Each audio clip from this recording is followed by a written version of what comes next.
Bonjour à tous, nous poursuivons aujourd'hui avec la 4e Mishnah du 7e Pérec. La Mishnah nous enseigne plusieurs cas que, comme nous le verrons par la suite, poslim veloma'achilim qui empêchent de manger et qui ne permettent pas de manger de la terouma. Comme nous l'avons vu dans les Mishnayot précédentes, une fille Israël mariée avec un Kohen peut manger de la terouma puisqu'elle est mariée avec un Kohen.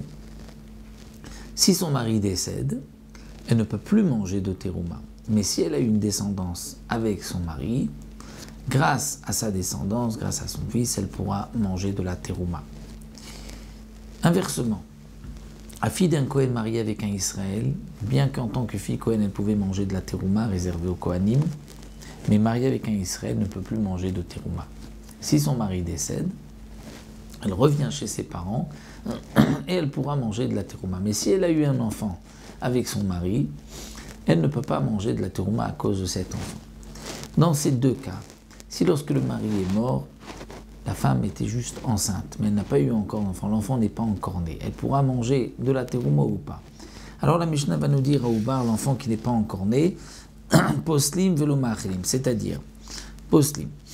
Premier cas, si c'est la fille d'un Kohen marié à Israël, normalement le mari meurt, elle pourrait manger de la terouma. Mais comme elle est enceinte, elle ne peut pas manger. Donc le Oubar possède l'empêche de manger de la terouma.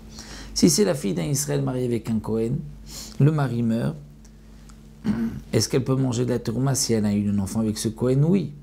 Là, elle est enceinte, l'enfant n'est pas encore né, donc elle ne pourra pas manger de terouma. Ça c'est le premier din à Oubar. Deuxième din, à Yabam.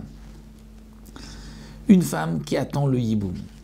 C'est-à-dire, elle est fille de Kohen mariée à un Israël. Son mari est décédé, elle voudrait revenir chez ses parents manger de la terouma, elle ne peut pas. Pourquoi? Parce qu'elle est retenue par le yiboum. Donc le yabam va l'empêcher de revenir chez ses parents et de manger de la terouma. Il est possèle. Maintenant, si elle était bat Israël, elle était mariée avec un Kohen, le Kohen est décédé, elle doit faire yiboum avec son frère qui est aussi Kohen. Va-t-elle pouvoir manger de la terouma? Eh bien, non. Tant qu'il n'y a pas eu de yiboum, elle ne pourra pas manger de la terouma. Donc le yabam l'empêche dans certains cas de manger de la terouma et ne lui permet pas de manger de la terouma. De même à Hiroussim, un fiançailles. Une fille Kohen mariée à Israël, dès que elle s'est fiancée, c'est-à-dire qu'elle a reçu des kiddushin avec le Israël, elle ne pourra plus manger de terouma. Elle est mariée à Israël. Si c'est la fille bat Israël mariée avec un Kohen, donc elle a reçu les kiddushin du Kohen, théoriquement, elle aurait pu dès maintenant manger de la terouma, mais les Chachamim ont interdit. Pourquoi? Parce que comme elle ne vit pas encore avec lui, elle est encore chez ses parents. Si lui donne de la terouma, elle risque de manger de la terouma avec sa famille, chez ses parents, et elle risque de leur donner de la terouma, et eux, Israël, n'ont pas le droit de manger de la terouma, ils ont un chiyuv mita. Donc pour cela, les Chachamim ont dit que la fille d'un Israël fiancée avec un Kohen, l'a reçu des kiddushin, ne mangera pas de terouma. Donc les Hiroussim aussi empêchent de manger de la terouma et ne permettent pas de manger de la terouma. De même à Cheresh. Quel est le din du Cheresh? Un sourd muet. Une bat Kohen, fille de Kohen mariée avec un Israël, et ce Israël est Cheresh, sourd muet.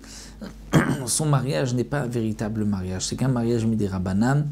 Donc la fille de Kohen ne peut plus quand même manger de terouma parce que c'est quand même un mariage midei Rabbanan. Si c'est la fille d'un Israël marié avec un Kohen qui est sourd-muet, elle ne pourra pas manger de terouma parce que le sourd-muet ne peut pas faire de mariage minatora, ce n'est que midei Rabbanan, donc minatora ne peut pas manger de la terouma. De même, Uben Tesha Shanim Veyom Echad, un enfant de 9 ans et un jour.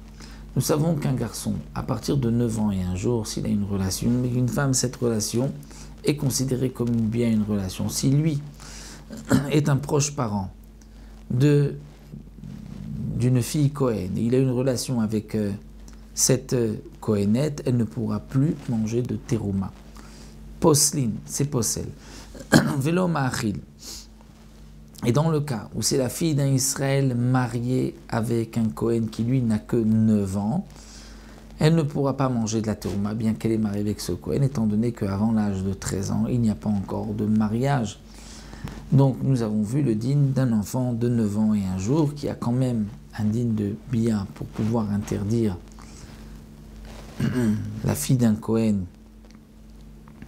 ou même une Bat Israël ou une autre Lévia qui a eu une relation avec lui, et s'il y a eu une interdiction parce que ce sont des proches parents, elles ne pourront plus dorénavant manger de terouma, même si elles se marient ensuite avec un Kohen.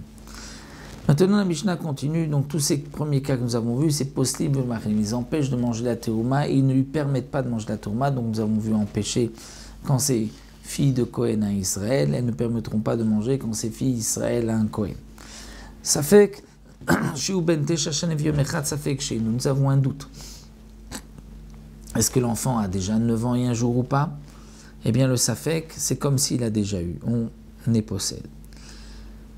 Safek, Evi, Shte Serot, Safek, Loevi, nous avons un doute. Un enfant qui a donné des kiddushin à une femme et nous ne savons pas s'il a 13 ans, c'est-à-dire s'il a eu les deux séharot, les deux poils qui montrent qu'il est gadol, bien qu'il a 13 ans, mais il faut aussi les deux séharot. Avant 13 ans, il ne peut pas se marier, donc on a un doute. Est-ce que il a acheté séharot, est-ce que le mariage est valable ou pas? Eh bien, dans tous ces cas-là, nous avons un doute sur le mariage, ou bien encore, Nafal abaytala val batachiv. Nous avons un cas particulier, c'est que Nafal abaytalav, un homme est marié avec la fille de son frère.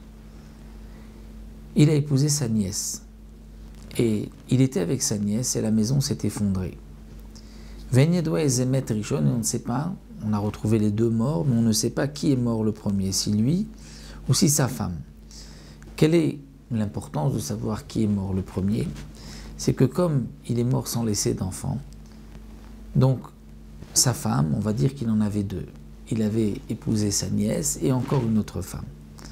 Mais si lui est mort le premier, sa femme ne doit pas faire de yiboum avec son frère. Pourquoi? Parce que sa femme est la fille de son frère. Et puis son frère ne peut pas faire de yiboum avec sa propre fille. Il ne fera pas de yiboum non plus avec la rivale de sa fille, comme nous l'avons vu dans la première Mishnah de notre Maseret. Mais si c'est elle qui est morte la première, lorsque lui est mort, il n'était pas marié à la fille de son frère. Donc la deuxième femme, la rivale, devra faire yiboum. Donc les trois cas mentionnés ici, tsarata, choletzet, velomitiabem, et la tsara, la rivale fera chalitza et pas yiboum. En réalité, c'est plutôt pour le din, le deuxième din. Ça fait que vishte seharot, ça fait que loevi, c'est-à-dire lorsque un homme a donné des kiddushin, et nous ne savons pas si les kiddushin sont valables ou pas, parce que il n'est pas encore grand, il n'a pas eu encore les deux poils. Donc dans ce cas-là, on dira sa femme fera khalitza. S'il meurt, sa femme fera khalitza, mais ne fera pas yiboum.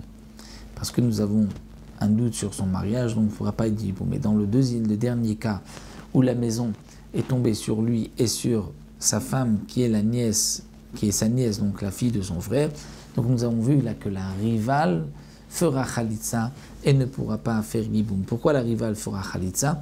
Parce que nous avons un doute. Est-ce que c'est lui qui est mort le premier? Et dans ce cas-là, elle n'a pas besoin de khalitza, ni de yiboum, donc c'est pour ça qu'elle ne pourra pas faire yiboum. Ou peut-être que c'est sa femme qui est morte en premier, la fille de son frère, à ce moment-là, elle doit faire yiboum. Donc puisque nous avons un doute, elle fera khalitza et pas yiboum. Donc voici pour cette Mishnah. Et nous nous retrouverons, Bezrat Hashem, encore toujours sur les dynimes du Kohen dans la Mishnah suivante.